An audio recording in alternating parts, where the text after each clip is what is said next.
Premier Gladys Berejiklian,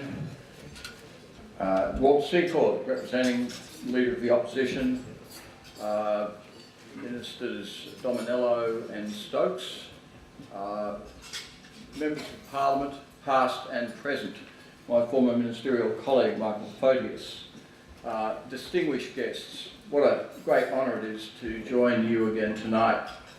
I see a number of familiar faces, and I'll come back to a couple of amusing comments some of you have already made tonight.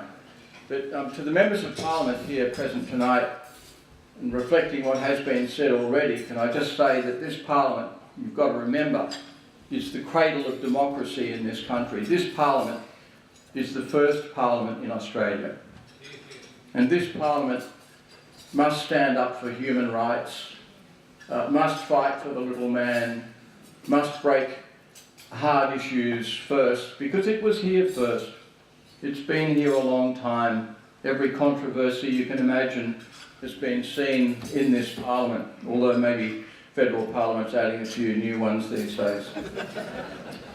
So, to the members of Parliament here tonight, keep doing what you do. Don't think that state parliaments are slipping down the ranking order and it's all got to be left to the federal parliament. There are certain things the federal parliament takes a very long time to get to.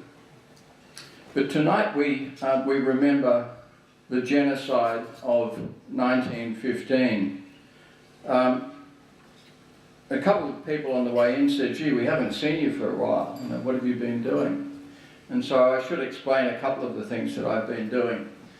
One of those things is directly relevant to why you are all here tonight.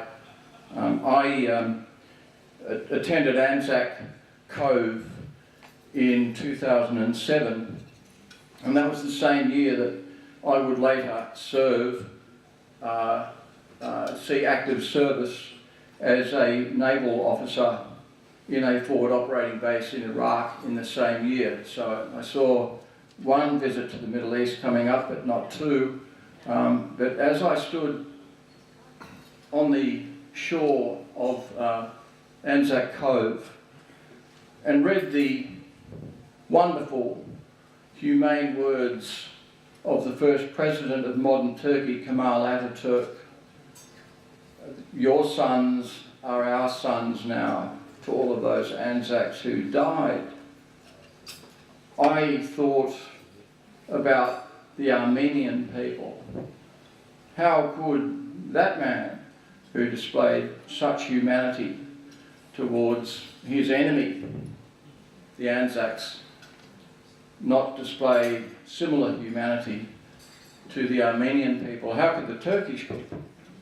And please understand, and this is something I'm sure we all share, we don't hate the Turkish people. It's not, this is a hate session. This is about asking them to recognise an historical event so that we can all get some closure on that and move forward. And we don't have it yet. But that's something that just really stuck with me as I stood there on that glorious day at Anzac Cove. So much is left to the diaspora.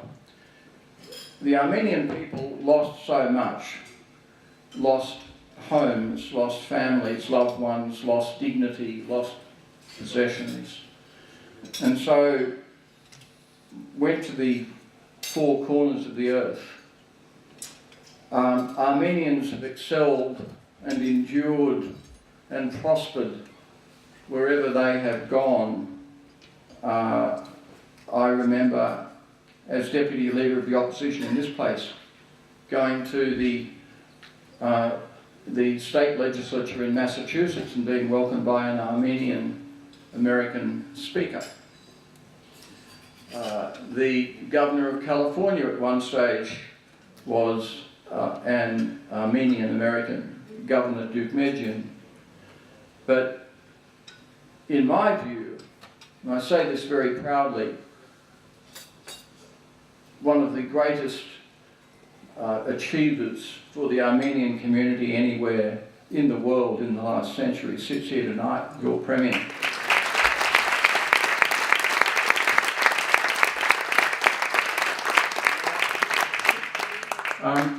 You've got to be a pretty brave person as a young university student to walk into an MP's office and say, have you got any work going? And that's what she did. And I thought, how do you spell that again? And I think it started out at 1 day a week, and pretty soon it was 2 days a week, and here she is, Premier of New South Wales. 10 days ago, Gladys was in Washington DC, and I've been to the United States. My other role, and you'll be interested in this, as Chair of Industry Super Australia, my Deputy Chair is Greg Combat. On my board I've got Steve Bratz, John Rumpy.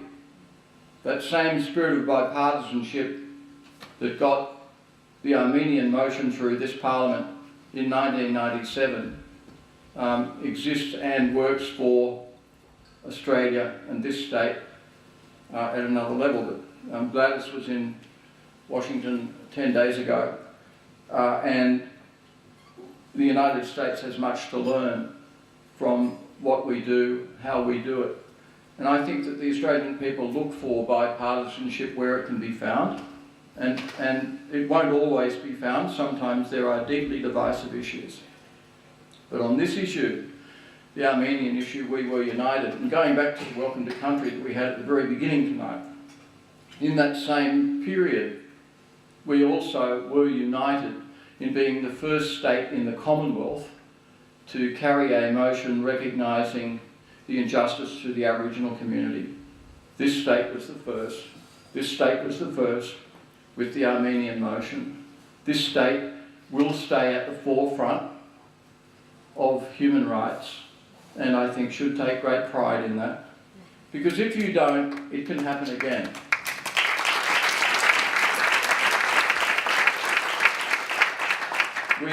We all like to say that, well, history repeats itself. Tonight, as we sit here, genocide is repeating itself in Myanmar with the Rohingya people. Genocide is happening tonight in another part of the world, actually in our hemisphere. And we need to be vigilant. But looking around the room, I see old friends, I see lots of parliamentary colleagues and new parliamentary colleagues. I think the torch has clearly been passed down through the generations in the Armenian community, and it will continue to be passed until such time as the truth is recognised.